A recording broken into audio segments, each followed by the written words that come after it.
इंसान दुनियादारी में इतना बुरी तरह से फंसा रहता है कि उसे अल्लाह वाहिगुरु मालिक की याद के लिए, उसकी भक्ति इबादत के लिए समय नहीं होता। हर कार्य के लिए समय निश्चित है। सुबह उठना है, रफ़ा हज़्द जाना है, फ्रेश होना है, नाश्ता लेना है, खाना खाना है, रात को खाना, बीच में अलग से टाइम फिक्स होते हैं। तो हर कार्य के लिए समय है और रूटीन में करता है। लेकिन अल्लाह वाहिगुरु गॉड खुदा रब के लिए समय इंसान नहीं देता, और जिसकी वजह से आने वाला समय कभी भी ठीक नहीं हो पाता। और जब वो बुरा समय आता है फिर मालिक को बुलाता है, और फिर मालिक को बुलाना नहीं आता, क्योंकि गम, चिंता, टेंशन, परेशानियां इतनी छा जाती हैं कि उसमें समझ ही नहीं आती कि सुमरन करें। जब भी भक्ति इबादत करेगा और ध्यान और विचार और ख्याल। तो इसलिए एक रूटीन बना के रखो जीवन में कि सुबह सवेरे मालिक को याद करना ही करना है, शाम को भी याद करना है। तो इस तरह अगर लगातार सुबह शाम आप रूटीन बना लें तो शायद भयानक से भयानक कर्म भी आपको भोगने ना पड़े। कई दवाइयाँ होती हैं सुबह शाम लेनी पड़ती हैं। डॉक्टर बोलते हैं कि अगर एक बार मिस हो गई तो फिर से नया कोर्स शुरू करना पड़ेगा। राम नाम में भी यही बात है, लगातार सुबह शाम जाप करें। ये अलग बात है, उस दवा का असर नहीं रहता, जबकि राम नाम का असर तो 100% होना है। लेकिन रूटीन अगर आप तोड़ देते हैं फिर मन जल्दी से रूटीन बनने नहीं देता। घंटा सुबह शाम, आधा घंटा सुबह शाम की जाप करना ही करना है। तो लगातार करते रहो, लगातार करते रहो, अभ्यासी बन जाओ। यकीनन आपके गम, दुख, दर्द, चिंताएं मिटती जाएंगी और मालिक की कृपा दृष्टि के काबिल बनते जाएंगे। लेकिन मन बड़ा जालिम है, ये कोई ना कोई तोड़, कोई ना कोई जवाब राम नाम न जपने का तैयार रखता है। जैसे हमने साथ संगत को बोला कि सुबह पूछा करें जब भी आप मिलते हैं फर्स्ट टाइम कि सुना भी आज सुमरण किया कि नहीं, सेवा कैसी चलती है, मालिक से प्यार कैसा। कि जब भी आपस में मिलो नारा लगाओ और फिर ये पूछो। तो एक नई बात निकाल ली कि जी आपने सुमरण किया, कहता मेरा तो मालिक को पता है। बताओ, मतलब मन इतना जालिम है कि बहाने तैयार रखता है। क्यों मालिक को पता है? सीधा सीधा जवाब दो, कोई इसका कोई फायदा नहीं। इससे अच्छा तो बताओ कि मैंने नहीं किया, मालिक को पता है। गप पे गप, झूठ पे झूठ। तो ये बड़ी अजीबोगरीब चीज़ें चल रही हैं कलयुग में कि आदमी सुमरण करने से बचता है कि बेदई ने ये तो बड़ा अजीबोगरीब बात कह दी। अब हर सामने वाला पूछेगा सुना भी आज सुमरण किया कि नहीं। अब नहीं किया तो शर्म आती है बताते हुए, इसलिए मालिक को पता है।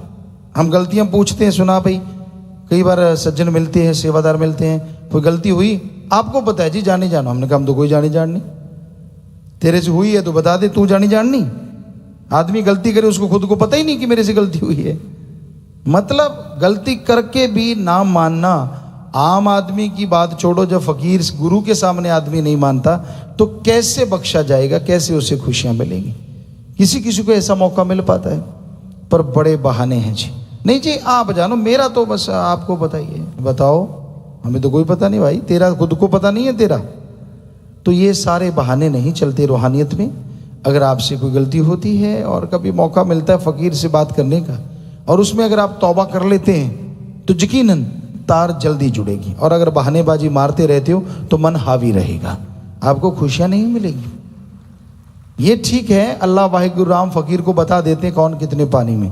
फोरहेड आदमी का साइन बोर्ड है, इस पे सारा प्रोग्राम चलता रहता है। आप क्या कर रहे हो, क्या करते थे, क्या हो रहा है, वो सारा पता चलता रहता है। लेकिन वो कभी किसी का जाहिर नहीं करते कि तू कब कौन से टाइम में कब गुल खिलाता है और कब इलायचियाँ खा लेता है और कब कौन सा माउथ फ्रेशनर मार लेता है और फिर पता नहीं चलने देता, और फिर धीरे धीरे पता चल गया तो शरेआम हो जाता है। तो संतों को दुख आता है, दर्द आता है कि भाई ये मालिक की रूह है, पता नहीं कितनी खुशियाँ लेती, पता नहीं कितना परमानंद हासिल कर लेती। क्यों जीवा की, और वो भी कड़वा। उसमें कोई नशा आप करते हैं, ये तो है नहीं कि उसमें बहुत ज़्यादा मिठास हो। चलो मीठा भी हुआ, नशा तो नशा है। मीठा जहर खा लोगे क्या? कितना भी मीठा हो, क्या आप जहर खा लेंगे? तो भाई कहने का मतलब कोई भी बुरा कर्म ना किया करो। और कलयुग है, बहाने ना बनाओ। आपसे अगर कोई गलती होती है, आप में अगर कोई कमी है, आप खुद बताओ। पर ये बहाना हो गया ना कि जी आप जानो, मतलब मैं नहीं बताऊंगा। तो ये बड़ी हैरानीजनक बातें इस कलयुग में है। ये आदमी बस बहाना ढूंढता रहता है, यार मैं कैसे कर बैठा, ये हो गया वो हो गया, कैसे निकलूं इन चीज़ों से, कैसे बाहर आऊं। तो इस घोर कलयुग में आप परमानंद चाहते हैं, हमेशा आपको नशा चढ़ा रहे, हमेशा मस्ती आती रहे, तो आप राम नाम का सुमरन रूटीन में करें। आधा घंटा सुबह, कम से कम आधा घंटा शाम। फिर देखिए धीरे धीरे वो नशा आने लगेगा। और जैसे जैसे नशा आएगा, आपके चेहरे का नूर बढ़ता जाएगा, अंदर सुरूर बढ़ता जाएगा, गम दुख दर्द चिंताओं से मुक्ति मिलेगी। कैसे मिलती है मुक्ति? वैज्ञानिक तरीके से आपको बताना चाहेंगे। इंसान के अंदर गम दुख दर्द चिंताएं आती हैं। जब एक बात का जवाब अंदर नहीं मिलता तो वो बात बार बार रोटेट होती है, बार बार सर्कल बन जाता है, घूमती रहती है। जितनी बार वो बात घूमती है, दिमाग जवाब नहीं देता, किसी को बता नहीं सकते, टेंशन हो जाती है, दिमाग में बोझ पड़ जाता है।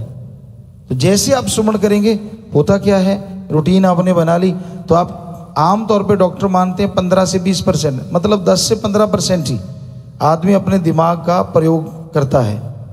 और जैसे आप मेडिटेशन करते हैं, भक्ति करते हैं, तो आप अपने दिमाग का डबल काम में लेने लगते हैं। सीधी सी बात, जो दिमाग में पहले किसी समस्या का जवाब नहीं मिलता, और जब दिमाग डबल काम करने लगता है, उस परेशानी का जवाब आपको अंदर से मिल जाता है, और उस पे चल के आप परेशानियों से आज़ाद हो जाते हैं।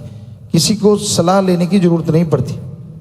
तो इसलिए हम बार बार कहते हैं, लगातार सुमरन करो, भक्ति करो, इसको ना छोड़ो।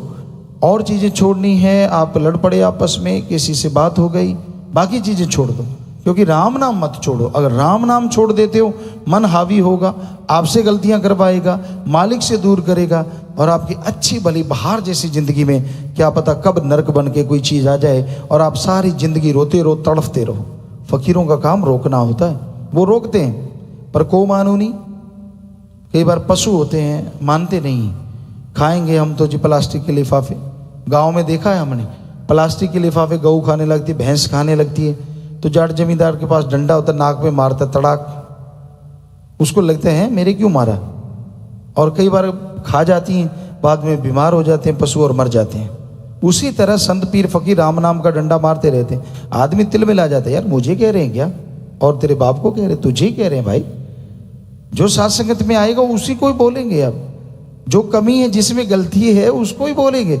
तो लेकिन उसको लगता है यार नहीं, ये गलत हो रहा है, ये ठीक नहीं है। वही पशु वाली बात, मैंने तो प्लास्टिक खाना ही खाना है। और जैसे प्लास्टिक खाओगे, फिर बीमार हो जाओगे, और फिर कहोगे यार कोई प्रसाद ही मिल जाए, यार कोई वचन ही हो जाए। पहले वचन मानना नहीं, कम से कम अगर पहले मान लो, शायद बाद में वचन करवाने की जरूरत ना पड़े, अच्छे के लिए वचन करवाओ, और ज़्यादा खुशियों से माला माल हो जाओ।